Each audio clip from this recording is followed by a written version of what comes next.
네, 오늘 함께 하실 네 분 패널 소개하겠습니다. 김유정 전 민주당 의원, 성금주 전 민주당 의원, 천하람 국민의힘 혁신위원, 그리고 오늘 아주 반가운 얼굴 모셨습니다. 여러분들 텔레비전에서 많이 보셨죠? 여론조사 전문가 배종찬 인사이트 K 연구소장 나오셨습니다. 어서 오십시오. 안녕하십니까? 네, 안녕하십니까? 반갑습니다.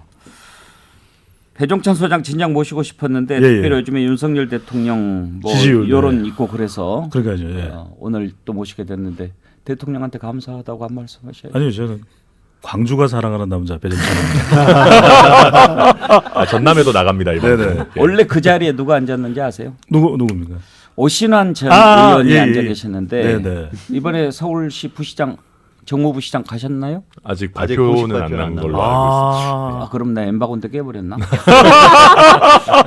단독 방송 예. 특종. 단독. 가신다는 소문이 네. 예. 아직 소문이죠. 예, 예. 소문이 아니, 있는데요. 이렇게 되면 가시는 거죠. 공식 저하고 발표를 시사 했으니까. 프로 하신 분들이요. 네, 다 잘 가요. 알겠습니다. 강기정 수석 지금 광주시장 광주시장, 예. 네. 저하고 시사 프로 했는데 예. 가시더라고요. 대선 가겠습니다. 박수현 의원도 가고 그러네요. 뭐 이정범도 가고 선동열도 가고 막 우리 배 소장 그 웃음소리 항상 호탕하고 좋은데 네, 자제하겠습니다. 뒤에 좀 아니 예. 자제하지 마시고 약간 뒤에서 우리 네, 애청자들께서 귀가 좀 기청 떨어지지 않도록. 네. 여러분과 함께 만들어가는 배공개 시사 1번지 유튜브 실시간 댓글 함께 해주시면 저희가 소개해드리고요. 또 준비한 소정의 선물 전지현 씨 BHC 치킨 쿠폰 보내드리겠습니다. 문자 메시지는 샵 2315로 의견 보내주시고요. 꼭 메일로 인적 사항을 알려주셔야 제가 쿠폰 보내드릴 수 있습니다. 그러니까 만약에 저희가 당첨되셨다고 발표를 드리면 그 더보기에 보면 메일 주소 보내실 수 있습니다. 그러면 저희가 보내드리는데요. 아직 도착 안 됐다 하는 분들 계신데 절차가 좀 있습니다. 기다리시면 꼭 갑니다. 벌써부터 많은 분들이 들어와 주신 오늘 특별히 반가운 분이 한 분 계십니다. 진모 쓰시는 분인데 여기 캐나다입니다. 시사 1번지 팬입니다. 이야, 지금 캐나다 밤 아닌가요? 그럴 것 같습니다. 그러니까요. 예. 방송해주세요. 네. 아마 제가 토론토 같으면 지금 밤 9시 10시쯤 될 것 같은데 딱 유튜브- 캐나다 어딘지는 모르겠습니다. 유튜브 보시기 좋은 딱 시간. 그러네요. 되게 좋은 시간이네요 오히려. 유튜브 네. 보시기. 예, 이렇게 세계 각국에서 사랑을 받는 배공개 시사 1번입니다. 오늘 우리 배종찬 소장 나오셨으니까 궁금한 것 좀 먼저 예. 전문가한테 여쭤보고 싶습니다. 아 그러기 전에 먼저 지금 윤석열 대통령 지지율이 오늘 또 나온 게 하나 있더라고요. 그렇습니다. 아랜서치하고 뉴스핌 조사인데요. 예, 아랜서치가 뉴스핌의 의뢰를 받아서 지난 2일부터 4일까지 실시한 조사입니다. 예, 윤석열 대통령의 국정 수행에 대해서 어떻게 평가하는지 물어봤는데요. 오늘 소개해드린 모든 조사는 중앙선거여론조사 심의위원회 홈페이지에서 확인 가능합니다. 전문가답습니다. 윤석열 대통령 잘하고 있다는 긍정평가 42.6%, 잘 못하고 있다는 부정평가 53%입니다. 그러니까 이게 우리가 한 세 가지 정도를 짚어볼 필요가 있는데 발표되는 지금 거의 답니다. 모든 조사가 데드크로스, 예. 부정이 긍정보다 높다. 아직 2달도 안 됐는데 또 하나는 절반을 넘는다는 겁니다. 부정평가가. 예. 이것도 유례가 없는 일인데 일부 이제 분석한 사람들은 노태우 대통령이 1분기 합해보면 뭐 윤석열 대통령보다 부정이 많았다 그러는데 그때는 어떻게 비교를 합니까? 그때 88년도 뭐 4월경 그때는 누가 했었습니까? 삼김이 있었잖아요. 그때는 삼김이 있는 상황에서는 그때 30%도 안 되는 지지율로 당선되지 않았나요? 그러니까 네. 30%입니다. 30 얼마로 당선됐거든요. 그러니까 그때는 YS 있었죠. 또 DJ 있었죠. 예, 내가 꼭 다음번에는 대통령 자리를 뺏어 불어요. 그런데 아니 우리는 목리가 아닙니다. 뻥크가 나요. JP 있었죠. 아니 그러니까 그 상황에서는 지지율이 노태우는 높을 수가 없네. 그러니까 3당 합당 시도한 거거든요. 근데 노태우하고 윤석열 대통령을 비교할 건 아니지 않습니까? 이게 근데 배종찬 소장님 이거 하시려고 약간 관계없는 노태우 얘기 끌고 IS도 좋아요, 좋아. 예. 보통 사람입니다. 근데 뭐냐면 그래서 지금 왜 위험하냐면 이러면 여소야대 국면에서 국정 동력이 없는데 이 분석은 꼭 말씀드려야 될 것 같아요. 많은 분석하는 분들이 뭐 경제다 또는 뭐 인사다 또는 정치적으로 양극화돼 있다 또 윤석열 대통령 이른바 팬덤이 없어서 그랬더니 아닙니다. 저는 태도 문제입니다. 네. 이게 사실은 우리가 더 적나라하게 말씀드리면 성격의 문제인 거죠. 지금 격차가 얼마 정도 나는 거죠? 이게 지금 지난주에 한 6% 난 것 같은데. 부정이 10%가 넘습니다. 이게 42.6이고 53.0이니까 10.4%포인트예요. 이거 심각한 같은 조사는 아니기 심각한데. 때문에 그렇죠. 뭐 그렇긴 합니다만. 근데 원래 추세가 이런 중요하니까. 지지율 조사나 이런 것은 추세를 봐야 되잖아요. 그럼요. 계속해서 부정이 올라가고 추세를 있거든요. 보니까 그러니까 긍정이 예. 30%대로 내려가면 39%가 돼 보십시오. 그날 신문은 우리 KBC 메인 뉴스가 그럴 거예요. 대통령 지지율 30%대. 부정평가 60% 육박. 큰일 납니다. 이렇게 되면 다 도배될 거예요. 다른 뉴스는 없습니다. 그러면 이렇게 되면 이런 게 주식시장에도 영향을 미치는 거죠. 리더십이 흔들흔들한다. 리더십 불확실성 때문에. 혹시 말이죠. 뭐 지지율이 높으면 좋고 낮으면 안 좋은 거는 상식적이지만 네네. 지지율 숫자에 따라서 예를 들어서 어느 정도면은 어떤 영향을 미치고 어느 정도면 또 무슨 문제가 생기고 이런 게 그동안 과학적으로 검증된 또는 뭐 학문적으로 정립이 된 이런 게 있습니까? 정확하게 그는 공식화되거나 이론화될 수는 없습니다. 그런데 이제 쭉 그동안 추세적으로 분석하면 좀 컨센서스는 이루어지죠. 그러니까 30%가 되면 긍정 평가가 상당히 국정이 불안해지는 거고 25% 밑으로 내려가면 국정 마비입니다. 이른바 레임덕. 그리고 10%대에 접어들면은 사실상 국정을 할 수가 없는 거죠. 그래서 대통령들이 미국 대통령 그리고 닉슨도 그랬습니다. 5%대 정도의 탄핵을 당합니다. 대통령 지지율이 5%면 뭐 지지율 없는 거죠. 없는 거죠. 예. 그러니까 아무도 안 좋아하는 대통령이니까 물러나야 되는 것이죠. 그래서 지금 브라질의 경우에도 대통령이 물러났었던 적이 있잖아요. 그 경우에도 한 5% 되면 바로 물러날 수밖에 없는 상황이거든요. 그래서 저는 윤석열 대통령이 지금 이것을 저는 뭐 여론조사 일희일비하지 않습니다. 일희일비해야 돼요.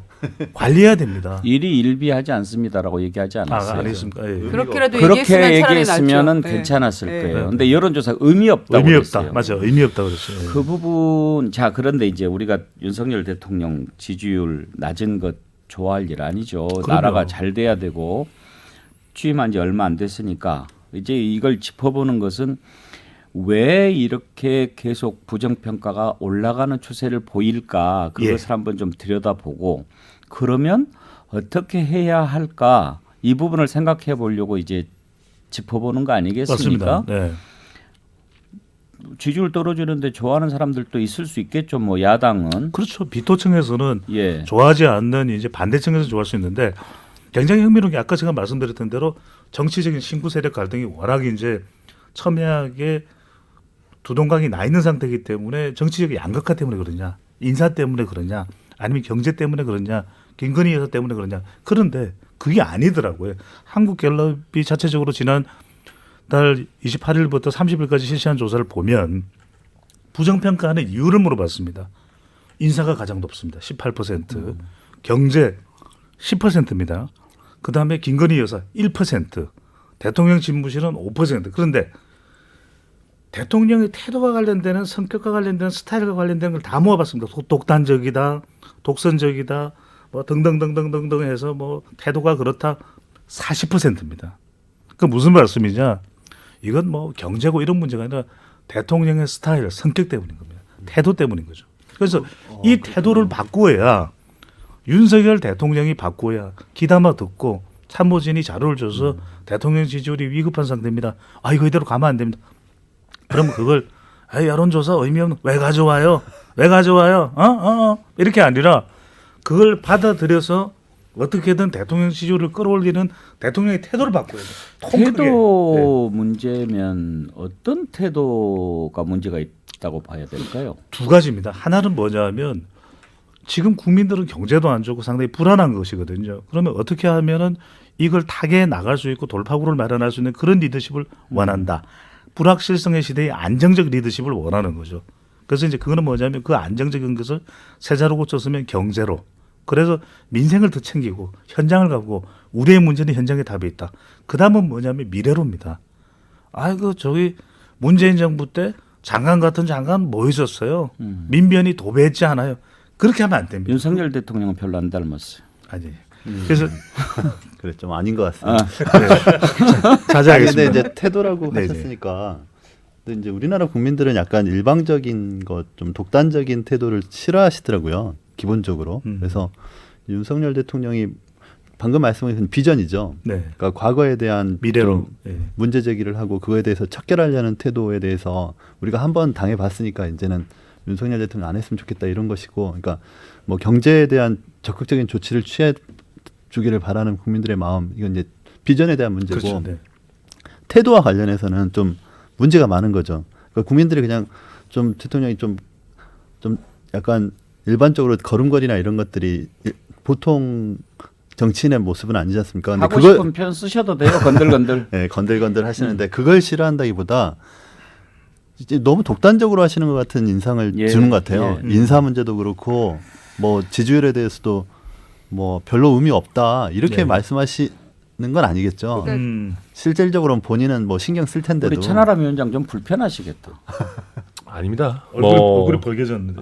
제 얼굴이 요새 늘 붉은 기가 있는데 그것보다도 저도 다 새겨 들어야 되는 비판이라고 생각하고요. 그러니까 저도 왜 그러면 선거 국면에서는 그런 시원시원함이 나름 그래도 최소한 예. 보수 지지층에서는 꽤 그걸 공감을 얻었는데 이제는 그게 보수 지지층에서도 오히려 요새 지지가 떨어지고 있거든요. 사실 TK도 그렇고 뭐 보수 지지층도 그런데 왜 그럴까 저도 생각을 해봤는데 언더독일 때는 그렇게 해도 됩니다. 그러니까 본인이 약자의 처지에 있을 때, 예를 들면 본인이 문재인 정부와 맞서 싸우면서 이제 탄압받는 검찰총장일 때는 오히려 이 상대적으로 건들건들하고 뭐 법무부 장관의 부하 아닙니다.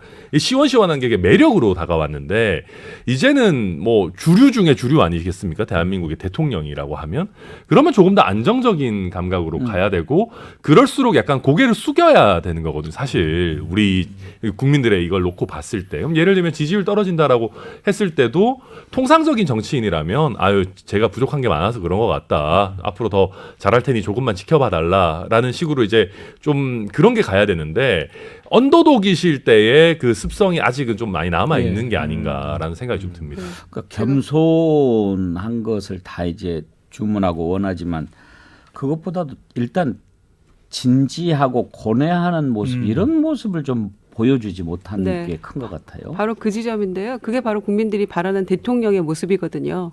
대내적인 상황도 녹록치 않고 일단 먹고 살기 너무 힘든 상황에서 대통령의 모습이 과연 국민들의 내가 이렇게 힘든데 내 마음을 알아주는 대통령인가, 이 지점에 대해서 공감대가 형성이 안 된다고 생각하고요.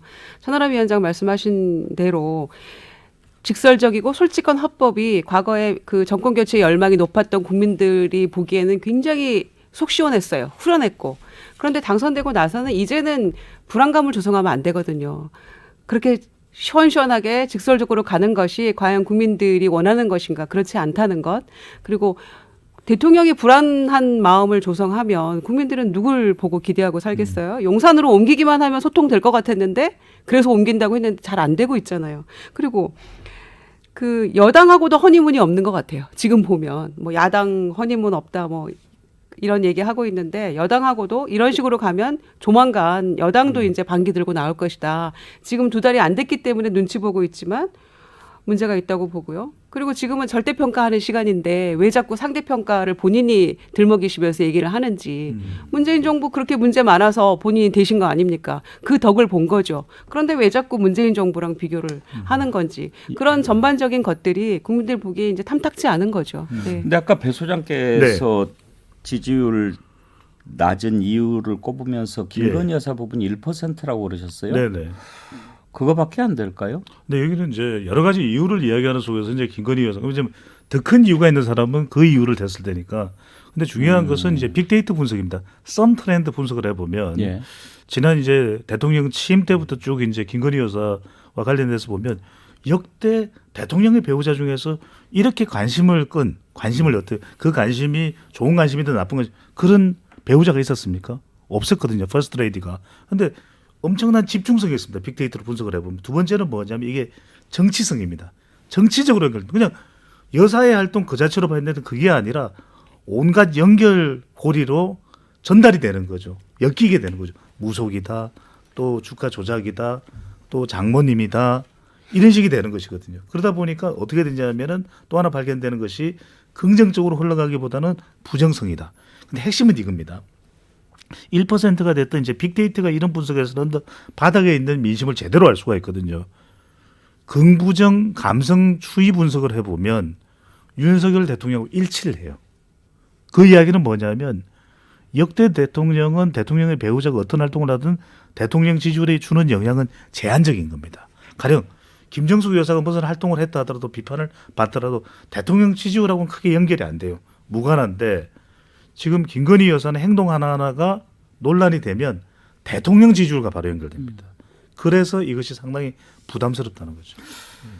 지금 김건희 여사 여쭤본 게 이번에 나토 정상회의 다녀오는데 인사비서관 신씨, 이 인사비서관이 이호모 비서관의 이혼모 비서관이죠. 부인. 예. 근데 이혼모 비서관은 검찰 출신이죠. 맞습니다. 네. 네.